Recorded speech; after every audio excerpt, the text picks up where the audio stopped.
বহু কথাই নাজানে, জানিবনো কেনেকৈ। অতদিনে মই নিজকে ভালকৈ গম পাব দিয়া নাছিলোঁ। ভাবিলে বৰ আচৰিত লাগে ন? তেওঁতো জনাই নাই তেওঁৰ কথা ভাবি পাৰ কৰা উজাগৰি জোনাক নিশাবোৰৰ কথা, নিয়ৰৰ পৰশ পাই তল পৰা শেৱালিবোৰৰ কথা। শেৱালিবোৰৰ প্ৰেমত মই তেওঁৰ বাবেই পৰিব শিকিছিলোঁ। জনা হোৱাৰ পৰাই মোৰ তেওঁৰ মাতটো, তেওঁৰ হাঁহিটো বৰ ভাল লাগে। মনে মনে তেওঁক ফেচবুকত চাৰ্চ কৰিও চাইছিলোঁ। তাৰপাছত ভয়তে আকৌ ব্লক কৰি দিছিলোঁ। হিৰুদা তেওঁৰ প্ৰিয় কবি। তেওঁৰ বাবেই মই হিৰুদাৰ কবিতাবোৰৰ প্ৰেমত পৰিব শিকিছিলোঁ। তেনেকৈ আজি 3 বছৰ পাৰ হৈ গ'ল। মনে মনে তেওঁৰ ফটোবিলাক আজিও চাওঁ। সময়ৰ পছৰে বৰ বেয়াকৈ কোবাই গ'লেও মোৰ হৃদয়ৰ আধা লিখা উপন্যাসখনত তেওঁহে থাকি গ'ল। কেতিয়াবা বেয়া লাগে। তেওঁৰ চকুজুৰি মোৰ বহু বছৰৰ চিনাকি,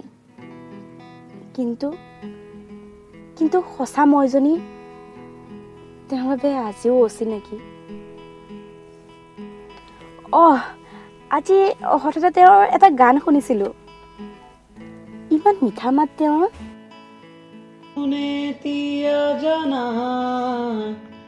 ফুৰিবলৈ শিকিলে তোমাৰে যে বুকুতে, জীৱনে এতিয়া জানা হাঁহিবলৈ শিকিলে তোমাৰ। বহু দিনৰ পাছত তেওঁৰ মাতটো শুনি মই নীল গগনৰ মাজত চৌৰখী চঞ্চলা হৈ উৰি ফুৰিছোঁ। কিন্তু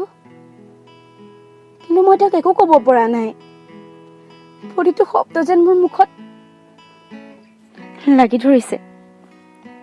শেষত নিজকে কৈছোঁ, থাকক দে, থাকক। সামাজিক দায়বদ্ধতাৰ মাজত সকলো বিলীন হৈ থাকক।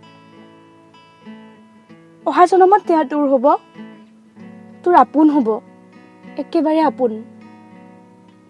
এতিয়াতো মই তেওঁৰ ফটোবোৰ চাই মাত্ৰ ক'বহে পাৰোঁ, লগন উকলি গ'ল।